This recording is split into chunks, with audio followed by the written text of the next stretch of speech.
ಸುಂದರ ದೇಶ ಭಾರತ.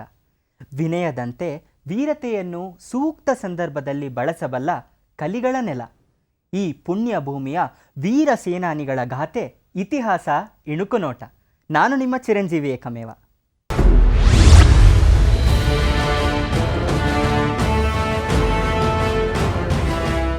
ಭಾರತ ಸ್ವಾತಂತ್ರ್ಯ ಸಂಗ್ರಾಮ ಚರಿತ್ರೆಯಲ್ಲಿ ಬ್ರಿಟಿಷರ ವಿರುದ್ಧ ಹೋರಾಟದಲ್ಲಿ ಆತ್ಮಾರ್ಪಣೆ ಮಾಡಿಕೊಂಡ ಅಸಂಖ್ಯ ವೀರರ ಆಖ್ಯಾನಗಳಿವೆ. ತಮಿಳುನಾಡಿನ ತಿರುಪುರ ಕುಮಾರನ್ ಅವರ ಕಥೆಯು ಅಂತಹ ಬಲಿದಾನ ಸಾಲಿಗೆ ಸೇರುತ್ತದೆ.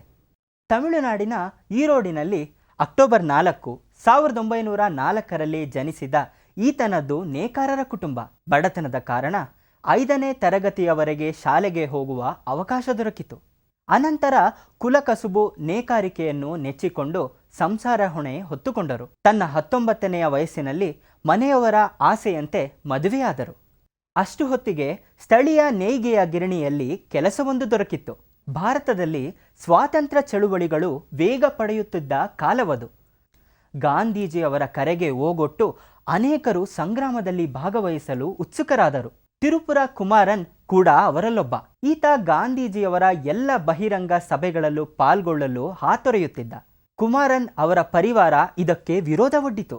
ಸ್ವಾತಂತ್ರ್ಯ ಹೋರಾಟದ ಆವೇಶದಲ್ಲಿ ಎಲ್ಲಿ ಕುಮಾರನ ಜೀವ ಕುತ್ತು ಬರುತ್ತದೋ ಎಂಬ ಅವರ ಭಯವೇ ಅವರ ಅಸಮ್ಮತಿಗೆ ಕಾರಣವಾಗಿತ್ತು. ಎಷ್ಟರ ಮಟ್ಟಿಗೆ ಎಂದರೆ ಈತ ಕೆಲಸ ಮಾಡುತ್ತಿದ್ದ ಗಿರಣಿಯ ಸಹೋದ್ಯೋಗಿಗಳಿಗೆ ಕುಮಾರನ್ ಅವರು ಹರಾತಾಳುಗಳಲ್ಲಿ ಪಾಲ್ಗೊಳ್ಳದಂತೆ ಬುದ್ಧಿ ಹೇಳಲು ಸೂಚಿಸಲಾಯಿತು.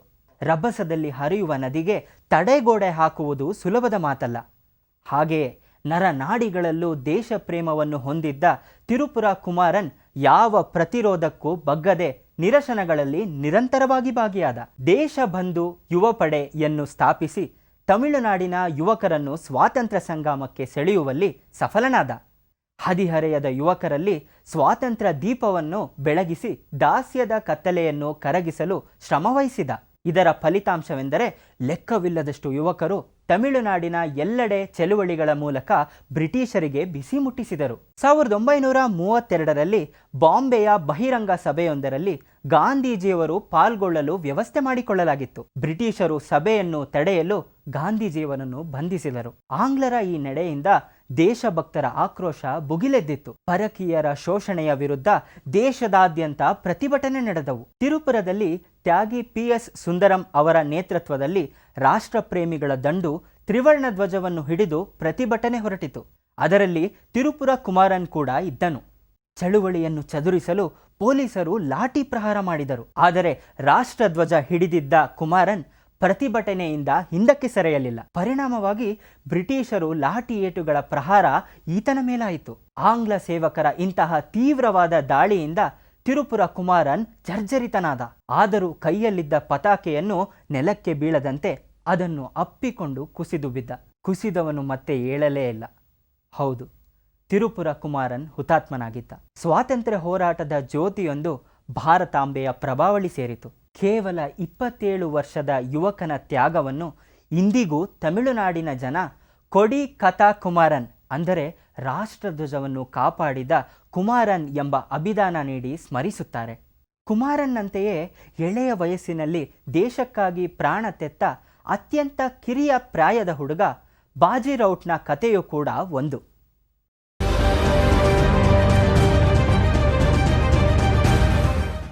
ಅಕ್ಟೋಬರ್ 5 ಸ್ವಾತಂತ್ರ್ಯ ಹೋರಾಟಗಾರ ಬಾಜಿ ರಾವುತ್ ಅವರ ಜನ್ಮದಿನ.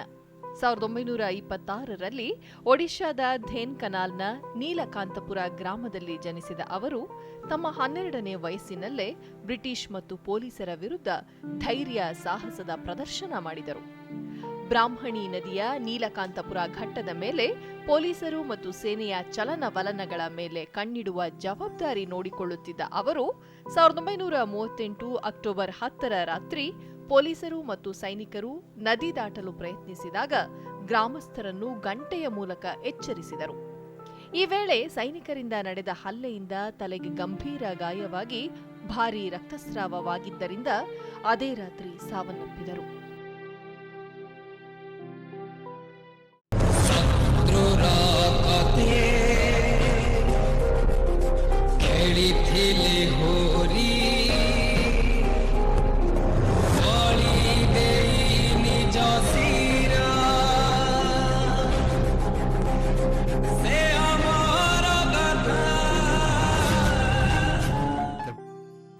ಪ್ರಸಿದ್ಧ ಒಡಿಯಾ ಕವಿ ಸಚ್ಚಿ ರಾವುತ್ ರಾಯ್ ಬಾಲಕ ರಾವುತ್ನ ಶೌರ್ಯ, ದೇಶಭಕ್ತಿಯ ಕುರಿತಾಗಿ ಅಂಬಿಗರ ಪದ್ಯವನ್ನು ಬರೆದಿದ್ದಾರೆ.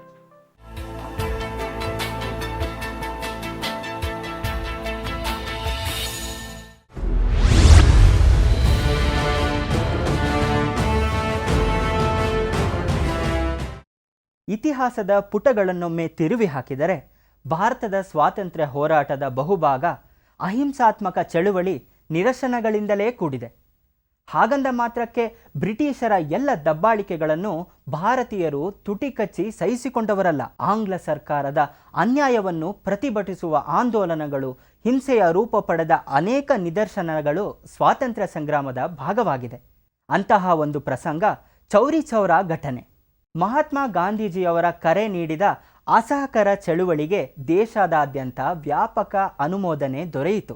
ಬ್ರಿಟಿಷ್ ಸರ್ಕಾರಕ್ಕೆ ಪ್ರತಿಕೂಲವಾದ ಪರಿಸ್ಥಿತಿಯನ್ನು ಶಾಂತ ರೀತಿಯಿಂದಲೇ ನಿರ್ಮಾಣ ಮಾಡುವುದು ಹೋರಾಟದ ಮುಖ್ಯ ಉದ್ದೇಶವಾಗಿತ್ತು. ಇದಕ್ಕೆ ಬೆಂಬಲವಾಗಿ ಇಂದಿನ ಉತ್ತರ ಪ್ರದೇಶ ರಾಜ್ಯದ ಗೋರಖ್ಪುರ್ ಸಮೀಪದ ಚೌರಿ ಚೌರಾ ಎಂಬಲ್ಲಿ ಫೆಬ್ರವರಿ 4, 1922ರಂದು ಪ್ರತಿಭಟನೆಯೊಂದು ಏರ್ಪಟ್ಟಿತು. ಅಸಂಖ್ಯ ದೇಶವಾಸಿಗಳು ಬ್ರಿಟಿಷ್ ಶಾಸನದ ವಿರುದ್ಧ ಗುಡುಗಿ ತಮ್ಮ ಅಸಮಾಧಾನವನ್ನು ಹೊರಹಾಕಿದರು. ಅದೊಂದು ಶಾಂತಿಯುತ ಆಂದೋಲನವೇ ಆಗಿತ್ತು. ಆದರೆ ಬ್ರಿಟಿಷರಿಗೆ ಎಲ್ಲಿ ಭಾರತೀಯರು ಇಂತಹ ಸಭೆಗಳ ಮೂಲಕ ಸಂಘಟನೆಗೊಂಡು ತಮ್ಮ ವಿರುದ್ಧ ತಿರುಗು ಬೀಳುವರೋ ಎಂಬ ಭಯ ಪ್ರತಿಭಟನೆಗೆ ತಡೆಯೊಡ್ಡಿ ಸಮೂಹವನ್ನು ಚದುರಿಸುವ ಪ್ರಯತ್ನ ನಡೆಯಿತು. ಬ್ರಿಟಿಷ್ ದುರಾಡಳಿತದ ವಿರುದ್ಧ ಘೋಷಣೆ ಕೂಗುತ್ತಾ ಸಾಗುತ್ತಿದ್ದ ರಾಷ್ಟ್ರಭಕ್ತರನ್ನು ಹೆದರಿಸಲು ಗಾಳಿಯಲ್ಲಿ ಗುಂಡು ಹಾರಿಸಲಾಯಿತು. ಇದು ಪ್ರತಿಭಟನೆಯಲ್ಲಿ ನಿರತರಾಗಿದ್ದ ದೇಶಭಕ್ತರ ಆಕ್ರೋಶ ಭುಗಿಲೇಳುವಂತೆ ಮಾಡಿತು. ತಮ್ಮ ದೇಶದಲ್ಲಿ ವ್ಯಾಪಾರ ಮಾಡಿಕೊಂಡು ಪರಕೀಯರಂತೆ ಇರಬೇಕಾದ ಬ್ರಿಟಿಷರು ತಮ್ಮ ಸ್ವಾತಂತ್ರ್ಯವನ್ನೇ ಹತ್ತಿಕ್ಕಲು ಪ್ರಯತ್ನ ಮಾಡುತ್ತಿದ್ದುದು ಚಳುವಳಿಗಾರರಿಗೆ ಅತೀವ ಬೇಸರ ತಂದಿತ್ತು. ಬೇಸರ ಕೋಪಕ್ಕೆ ತಿರುಗಿತು. ಪೊಲೀಸರು ತಂಗುವ ಠಾಣೆಯ ಮೇಲೆ ಆಕ್ರಮಣ ಮಾಡಿದರು.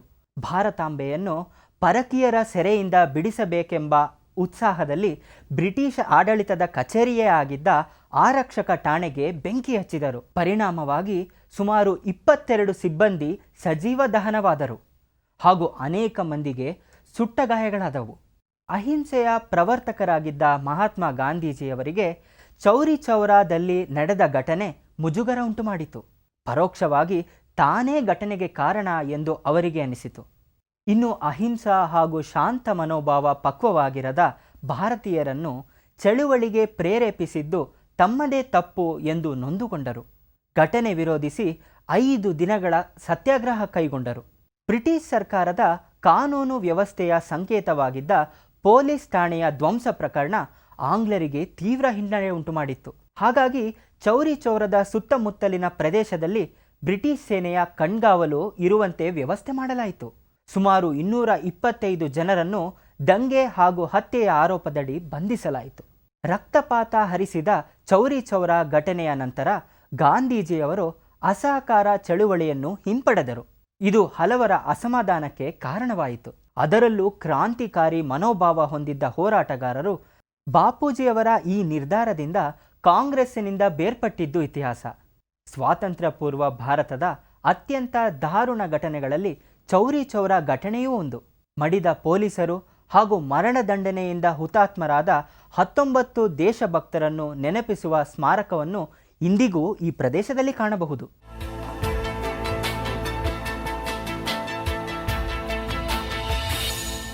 ಅವಮಾನ ಹಾಗೂ ಸೇಡಿನ ಬೇಗೆಯಿಂದ ಕುದಿಯುತ್ತಿದ್ದ ಬ್ರಿಟಿಷ್ ನ್ಯಾಯಾಂಗವು ಬಂಧನಕ್ಕೆ ಒಳಗಾದವರಲ್ಲಿ ಸುಮಾರು 177 ಜನರಿಗೆ ಮರಣದಂಡನೆ ಶಿಕ್ಷೆ ವಿಧಿಸಿತು.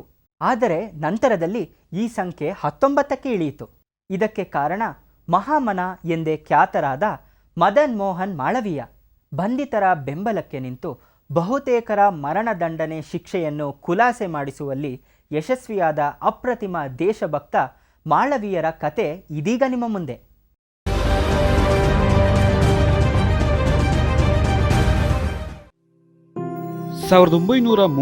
ನವೆಂಬರ್ 12ರಂದು ಲಂಡನ್ನಲ್ಲಿ ಮೊದಲ ದುಂಡು ಮೇಜಿನ ಸಭೆ ಆರಂಭವಾಯಿತು. 1919ರ ಭಾರತ ಸರ್ಕಾರದ ಕಾಯಿದೆಯು ಭಾರತೀಯರ ಬೇಡಿಕೆಗಳನ್ನು ಈಡೇರಿಸಲು ಸಾಧ್ಯವಾಗಲಿಲ್ಲ. ಆಗ ಮಹಾತ್ಮ ಗಾಂಧೀಜಿ ನೇತೃತ್ವದಲ್ಲಿ ಸ್ವಾತಂತ್ರ್ಯ ಚಳುವಳಿಯ ಹೋರಾಟಗಳು ಉತ್ತುಂಗ ಸ್ಥಿತಿಯಲ್ಲಿತ್ತು. ಹಾಗಾಗಿ ಭಾರತ ಸರ್ಕಾರದ 1919ರ ಕಾಯ್ದೆಯ ಕಾರ್ಯವೈಖರಿ ಕುರಿತು ವಿಚಾರಣೆ ನಡೆಸಲು ಸೈಮನ್ ಆಯೋಗವನ್ನು ನೇಮಿಸಲಾಯಿತು. ಆದರೆ ಸೈಮನ್ ಆಯೋಗದ ವರದಿಗಳು ಸಮರ್ಪಕವಾಗಿಲ್ಲ ಎಂಬ ಕೂಗಿನ ಹಿನ್ನೆಲೆಯಲ್ಲಿ ಲಂಡನ್ನಲ್ಲಿ 3 ದುಂಡು ಮೇಜಿನ ಸಭೆಗಳನ್ನು ನಡೆಸಲಾಯಿತು.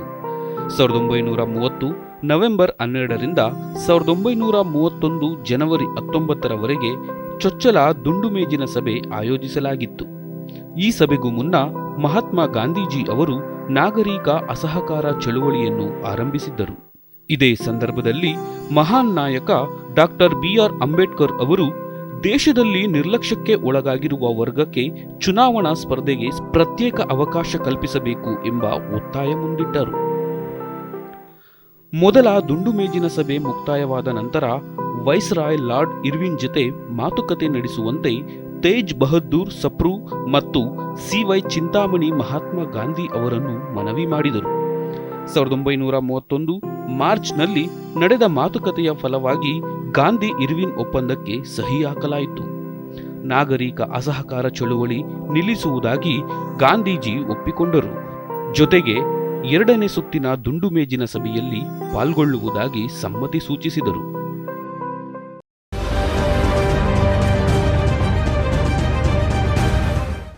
ನವೆಂಬರ್ 12 ಮಹಾನ್ ಮೇಧಾವಿ, ವಿದ್ವಾಂಸ, ಶಿಕ್ಷಣ ಸುಧಾರಕ ಮತ್ತು ಹೆಸರಾಂತ ಸ್ವಾತಂತ್ರ್ಯ ಹೋರಾಟಗಾರ ಮತ್ತು ಬನಾರಸ್ ಹಿಂದೂ ವಿಶ್ವವಿದ್ಯಾಲಯದ ಸಂಸ್ಥಾಪಕ ಪಂಡಿತ್ ಮದನ್ ಮೋಹನ್ ಮಾಳವೀಯ ಅವರ ಪುಣ್ಯತಿಥಿ. ಇವರು 1861 ಡಿಸೆಂಬರ್ 25ರಂದು ಅಲಹಾಬಾದ್ನಲ್ಲಿ ಜನಿಸಿದರು. ಭಾರತದಲ್ಲಿ ಹಿಂದೂ ಮುಸಲ್ಮಾನರು ಒಗ್ಗಟ್ಟಿನಿಂದ ಇರಬೇಕು ಎಂದು ಸದಾ ಪ್ರತಿಪಾದಿಸುತ್ತಿದ್ದರು. 1933ರಲ್ಲಿ ಕಲ್ಕತ್ತಾದಲ್ಲಿ ನಡೆದ ಭಾರತೀಯ ರಾಷ್ಟ್ರೀಯ ಕಾಂಗ್ರೆಸ್ ಅಧಿವೇಶನದಲ್ಲಿ ಅಧ್ಯಕ್ಷೀಯ ಭಾಷಣ ಮಾಡಿದ್ದ ಮಾಳವೀಯ, ಹಿಂದೂಗಳು, ಮುಸಲ್ಮಾನರು, ಸಿಖ್ಖರು, ಕ್ರೈಸ್ತರು, ಪಾರ್ಸಿಗಳು ಮತ್ತು ಎಲ್ಲ ಇತರೆ ಧರ್ಮಗಳ ದೇಶವಾಸಿಗಳು ಕೋಮು ಭಿನ್ನಾಭಿಪ್ರಾಯಗಳನ್ನು ಬದಿಗಿಟ್ಟು ರಾಜಕೀಯ ಏಕತೆ ಸ್ಥಾಪಿಸುವಂತೆ ಎಲ್ಲರಲ್ಲೂ ನಾನು ಬೇಡಿಕೊಳ್ಳುತ್ತೇನೆ ಎಂದಿದ್ದರು. ದೇಶದ ಶಿಕ್ಷಣ ಗುಣಮಟ್ಟದಲ್ಲಿ ಸುಧಾರಣೆ ತರಲು ಅವರು ಆಸಕ್ತಿ ಹೊಂದಿದ್ದರು. ವಾರಣಾಸಿಯಲ್ಲಿ 1916ರಲ್ಲಿ ಬನಾರಸ್ ಹಿಂದೂ ವಿಶ್ವವಿದ್ಯಾಲಯ ಸ್ಥಾಪಿಸಿದರು. 1919ರಿಂದ 1938ರ ತನಕ ಅವರು ಬನಾರಸ್ ವಿಶ್ವವಿದ್ಯಾಲಯದ ಉಪ ಕುಲಪತಿಯಾಗಿ ಸೇವೆ ಸಲ್ಲಿಸಿದ್ದರು. 2014ರಲ್ಲಿ ಮಾಳವೀಯ ಅವರಿಗೆ ಮರಣೋತ್ತರವಾಗಿ ಭಾರತ ರತ್ನ ಪ್ರಶಸ್ತಿ ನೀಡಿ ಗೌರವಿಸಲಾಗಿದೆ.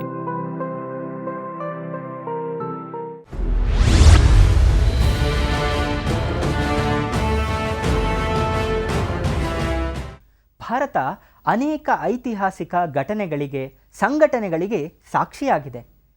ಬ್ರಿಟಿಷರ ವಿರುದ್ಧ ಹೋರಾಡಿ ದೇಶವನ್ನು ಪರಾತಂತ್ರದಿಂದ ಸ್ವಾತಂತ್ರ್ಯದೆಡೆಗೆ ಕೊಂಡೊಯ್ಯಬೇಕೆಂಬ ಅದಮ್ಯ ಬಯಕೆ ದೇಶವಾಸಿಗಳಿಗೆ.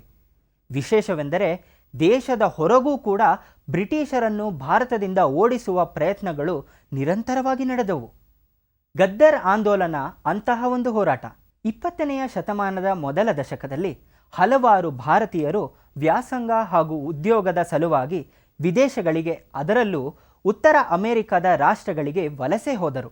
ಆದರೆ ಅಲ್ಲಿ ಅವರಿಗೆ ನಿರೀಕ್ಷಿಸಿದಷ್ಟು ಉತ್ತಮ ಸ್ವಾಗತ ದೊರೆಯಲಿಲ್ಲ. ಬದಲಿಗೆ ಜನಾಂಗೀಯ ನಿಂದನೆಗೆ ಗುರಿಯಾಗಬೇಕಾಯಿತು.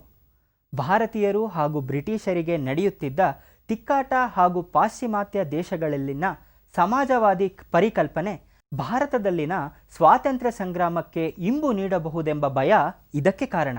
ಇದರಿಂದ ವಿದೇಶದಲ್ಲಿದ್ದ ಭಾರತೀಯರಲ್ಲಿ ಕ್ರಾಂತಿಯ ಕೆಚ್ಚು ಟಿಸಿಲೊಡೆಯಿತು. ಪರಿಣಾಮವಾಗಿ ಪರದೇಶದಲ್ಲಿ ಸಮಾನ ಮನಸ್ಕರ ಸಂಘಟನೆ ಮೂರ್ತರೂಪ ಪಡೆಯಿತು.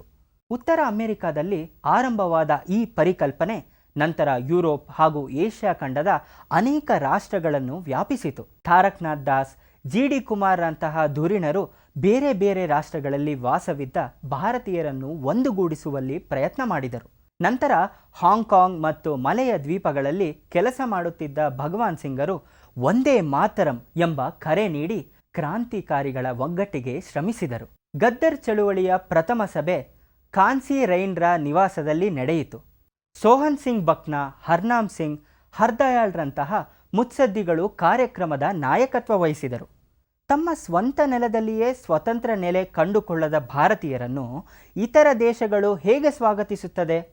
ಬ್ರಿಟಿಷರನ್ನು ಭಾರತದಿಂದ ಓಡಿಸಿ ಸ್ವತಂತ್ರ ಶಾಸನ ಸ್ಥಾಪನ ಮಾಡಿದರೆ ವಿದೇಶದಲ್ಲಿ ತಂಗಿದ್ದ ಭಾರತೀಯರಿಗೆ ಸಹಜವಾಗಿಯೇ ಸೂಕ್ತ ಸ್ಥಾನಮಾನ ದೊರಕುತ್ತದೆ ಎಂದು ಅಭಿಪ್ರಾಯಪಟ್ಟರು. ಇದಕ್ಕೆ ಅಮೆರಿಕ ಮೊದಲಾದ ದೇಶಗಳ ಸಹಾಯ ಪಡೆಯಲು ಪಕ್ಷದ ಕಾರ್ಯಕರ್ತರು ನಿರ್ಧರಿಸಿದರು. ಭಾರತೀಯರನ್ನು ಸಂಘಟಿಸುವ ಉದ್ದೇಶದಿಂದ ನವೆಂಬರ್ 1, 1913ರಂದು ಗದ್ದರ್ ಎಂಬ ಸಾಪ್ತಾಹಿಕದ ಆರಂಭವಾಯಿತು. ಪಕ್ಷದ ನಿರ್ಣಯಗಳನ್ನು ಪತ್ರಿಕೆಯಲ್ಲಿ ಪ್ರಚಾರಪಡಿಸಿದರು. ಭಾರತದಲ್ಲಿದ್ದ ಆಂಗ್ಲ ಸರ್ಕಾರದ ದುರಾಡಳಿತವನ್ನು ಅನಾವರಣ ಮಾಡಲಾಯಿತು. ಗದ್ದರ್ ಎಂದರೆ ಕ್ರಾಂತಿ ಎಂದರ್ಥ. ಹೆಸರಿಗೆ ತಕ್ಕ ಹಾಗೆ ಪತ್ರಿಕೆಯಲ್ಲಿ ಪ್ರಕಟವಾಗುತ್ತಿದ್ದ ದೇಶಭಕ್ತಿ ಕವಿತೆಗಳು ಜನರಲ್ಲಿ ಹುದುಗಿದ್ದ ರಾಷ್ಟ್ರಪ್ರೇಮವನ್ನು ಮೇಲೆ ತರುವ ಮಂತಿನಂತೆ ಕೆಲಸ ಮಾಡಿತು. ಪ್ರಪಂಚದ ನಾನಾ ಭಾಗಗಳಲ್ಲಿ ಹರಡಿದ್ದ ಭಾರತೀಯರಿಗೆ ಪತ್ರಿಕೆಯನ್ನು ತಲುಪಿಸಿ ಸ್ವಾತಂತ್ರ್ಯ ಭಾರತದ ಕಿಚ್ಚು ಹಚ್ಚಲಾಯಿತು. 1914ರಲ್ಲಿ ಆರಂಭವಾದ ವಿಶ್ವಯುದ್ಧದಲ್ಲಿ ಆಂಗ್ಲರು ಉತ್ಸಾಹದಿಂದ ಪಾಲ್ಗೊಂಡರು. ಕದನದಲ್ಲಿ ಮೈಮರೆತ ಬ್ರಿಟಿಷರನ್ನು ಭಾರತದಿಂದ ನಿರ್ಮೂಲನೆ ಮಾಡಲು ಇದು ಸುಸಮಯವೆಂದು ಅರಿತ ಗದ್ದರ್ ಪಕ್ಷದ ಸಂಘಟಕರು ಸಶಸ್ತ್ರ ಪಡೆಯೊಂದು ಭಾರತಕ್ಕೆ ತೆರಳಿ ಆಂಗ್ಲರ ಆಧಿಪತ್ಯವನ್ನು ಅಂತ್ಯಗೊಳಿಸುವ ಯೋಜನೆ ಹಾಕಿದರು. ಇದಕ್ಕಾಗಿ ಸಾಕಷ್ಟು ಹಣ ಹಾಗೂ ಮದ್ದುಗುಂಡುಗಳು ದಾಸ್ತಾನು ಇತ್ತು. ದುರಾದೃಷ್ಟವಶಾತ್ ಜಗತ್ತಿನ ವಿವಿಧ ದೇಶಗಳಲ್ಲಿ ಗದ್ದರ್ ತಂಡದ ಸದಸ್ಯರು ನಡೆಸುತ್ತಿದ್ದ ತಂತ್ರಗಳನ್ನು ಭಾರತದ ಅಧಿಕಾರಿಗಳಿಗೆ ತಿಳಿಯುತ್ತಿತ್ತು. ಪಕ್ಷದ ಸದಸ್ಯರು ಭಾರತಕ್ಕೆ ಬಂದೊಡನೆ ಅವರನ್ನು ಜಪ್ತಿ ಮಾಡಿ ಹಲವರನ್ನು ಬಂಧಿಸಲಾಯಿತು. ಕುತ್ಸಿದ ಸ್ವಭಾವದ ಬ್ರಿಟಿಷರಿಗೆ ನೆರವಾಗಿದ್ದು ಪಕ್ಷದೊಳಗಿದ್ದ ಕೆಲವು ವಿಶ್ವಾಸದ್ರೋಹಿಗಳು. ಹಾಗಾಗಿ ಗದ್ದರ್ ಮುಖಂಡರು ಹಾಗೂ ಸದಸ್ಯರು ಬ್ರಿಟಿಷರ ವಿರುದ್ಧ ಯೋಜಿಸಿದ್ದ ಎಲ್ಲ ದಾಳಿಗಳು ವಿಫಲವಾಯಿತು. ಅನೇಕ ಬಾರಿ ಸಾಕಷ್ಟು ಪೂರ್ವ ತಯಾರಿ ಇಲ್ಲದೆ ನಾಯಕತ್ವದ ಕೊರತೆ ಇದ್ದ ಕಾರಣ ಆಕ್ರಮಣಗಳ ಸಫಲತೆ ಕಾಣಲಿಲ್ಲ. 1914ರಲ್ಲಿ ಗದ್ದರ್ ಪಕ್ಷದ ಹರ್ದಯಾಳ್ರನ್ನು ಬಂಧಿಸಲಾಯಿತು. ಇದರಿಂದ ಪಾದರಸದಂತಿದ್ದ ನಾಯಕನ ಕೊರತೆಯನ್ನು ಪಕ್ಷ ಎದುರಿಸಿತು. ಇದು ಕೂಡ ನಿರೀಕ್ಷಿತ ಮಟ್ಟದಲ್ಲಿ ಯೋಜನೆಗಳನ್ನು ಅನುಷ್ಠಾನ ಮಾಡಲು ತಡೆಯೊಡ್ಡಿತು. ಬ್ರಿಟಿಷರನ್ನು ಸೆದೆಬೆಳೆದು ಭಾರತವನ್ನು ಸ್ವಾತಂತ್ರ್ಯವಾಗಿಸಿ ವಿದೇಶಿ ನೆಲದಲ್ಲಿ ಭಾರತ ಹಾಗೂ ಭಾರತೀಯರ ಗೌರವವನ್ನು ಎತ್ತಿ ಹಿಡಿಯಬೇಕೆಂದು ಪ್ರಯತ್ನಿಸಿ ಅದಕ್ಕಾಗಿ ವಿದೇಶದಲ್ಲಿನ ದೇಶಭಕ್ತರನ್ನು ಸಂಘಟಿಸಿದ ಗದ್ದರ್ ಆಂದೋಲನ ನಿಜಕ್ಕೂ ಮೈನವಿರೇರಿಸುವಂತಹದ್ದು. ಭಾರತ ಸ್ವಾತಂತ್ರ್ಯ ಸಂಗ್ರಾಮದ ಚರಿತ್ರೆಯಲ್ಲಿ ಗದ್ದರ್ ಆಂದೋಲನ ರೋಚಕ ಭಾಗ ಎಂಬುದು ಸರ್ವವಿದಿತ ವಿಚಾರ. ಕೋಮಗಟ್ಟಮಾರು ಪ್ರಕರಣ ಗದ್ದರ್ ಚಳುವಳಿಯ ಮೇಲೆ ಪ್ರಭಾವ ಬೀರಿದ ಮತ್ತೊಂದು ಪ್ರಸಂಗ. ಇದರ ವಿಸ್ತೃತ ನೋಟ ಇದೀಗ ನಿಮ್ಮ ಮುಂದೆ.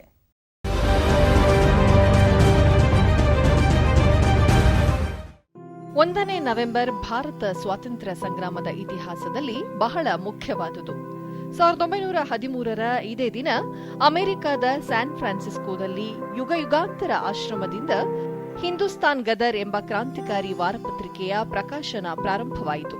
ಬ್ರಿಟಿಷ್ ಸೈನ್ಯದಲ್ಲಿ ನೇಮಕಗೊಂಡ ಭಾರತೀಯ ಮೂಲದ ಸೈನಿಕರ ಬಗ್ಗೆ ವಿಶೇಷ ಗಮನ ಹರಿಸುವುದು ಮತ್ತು ಅವರನ್ನು ಸ್ವಾತಂತ್ರ್ಯ ಚಳವಳಿಯೊಂದಿಗೆ ಬೆಸೆಯುವುದು ಇದರ ಉದ್ದೇಶವಾಗಿತ್ತು. ಗದರ್ ಪಕ್ಷದ ವಿಚಾರಗಳನ್ನು ವ್ಯಾಪಕವಾಗಿ ವಿಸ್ತರಿಸಲು ಗುಜರಾತಿ, ಹಿಂದಿ, ಪಾಶ್ಟೋ, ಬೆಂಗಾಲಿ, ಇಂಗ್ಲಿಷ್, ರ್ಮನ್, ಫ್ರೆಂಚ್ ಮುಂತಾದ ಭಾಷೆಗಳಲ್ಲಿಯೂ ಪ್ರಕಟವಾಗಲು ಆರಂಭವಾಯಿತು. ಹಿಂದೂಸ್ತಾನ್ ಗದರ್ ಪತ್ರಿಕೆಯಲ್ಲಿ ಪ್ರಕಟವಾದ ಲೇಖನಗಳನ್ನು ಪ್ರಾರಂಭದಲ್ಲಿ ಪ್ರಸಿದ್ಧ ಕ್ರಾಂತಿಕಾರಿ ಹರ್ದಯಾಲ್ ಅವರು ಬರೆಯುತ್ತಿದ್ದರು. ನಂತರದಲ್ಲಿ ಬ್ರಿಟಿಷ್ ಸರ್ಕಾರವು ಇದರ ಪ್ರಕಟಣೆಗೆ ದೇಶದ್ರೋಹದ ಹಣೆಪಟ್ಟಿ ಕೊಟ್ಟು ಇದರ ಮೇಲೆ ನಿಷೇಧ ಹೇರಿತು.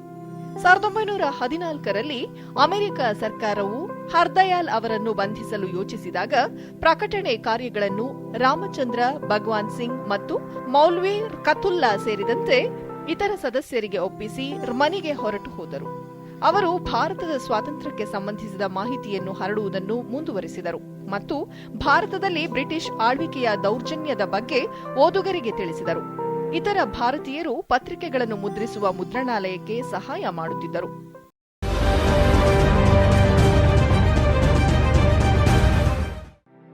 1914 ಸೆಪ್ಟೆಂಬರ್ 27ರಂದು 165 ಭಾರತೀಯ ಪ್ರಯಾಣಿಕರನ್ನು ಹೊತ್ತ ಜಪಾನಿನ ಹಡಗು ಕೋಮಗಾಟಮಾರು ಕೆನಡಾದಿಂದ ಕೋಲ್ಕತ್ತಾ ತಲುಪಿತು.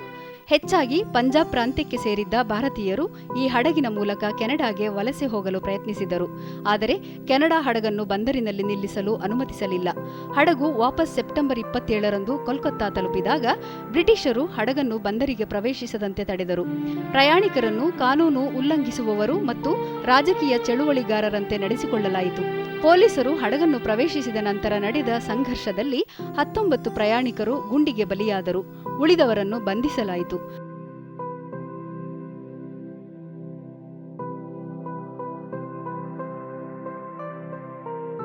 ಕೆನಡಾದ ವಲಸೆ ಕಾನೂನಿನ ಲೋಪಗಳನ್ನು ಎತ್ತಿ ತೋರಿಸಲು ಭಾರತೀಯ ಗುಂಪುಗಳು ಕೋಮಗಾಟಮಾರು ಘಟನೆಯನ್ನು ಬಳಸಿಕೊಂಡವು.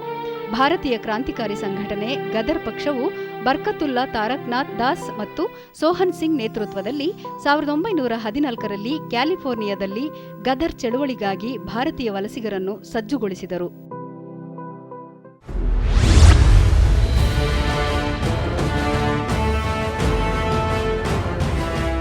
ಬ್ರಿಟಿಷರ ದಾರ್ಷ್ಟ್ಯದ ಕ್ರೂರತೆ, ಭಾರತೀಯರ ಸಹನೆಯ ಔನ್ನತ್ಯ, ಇತಿಹಾಸ ಇಣುಕುನೋಟದ ಕಥಾವಸ್ತು. ಮತ್ತೆ ಭೇಟಿಯಾಗೋಣ. ನಮಸ್ಕಾರ.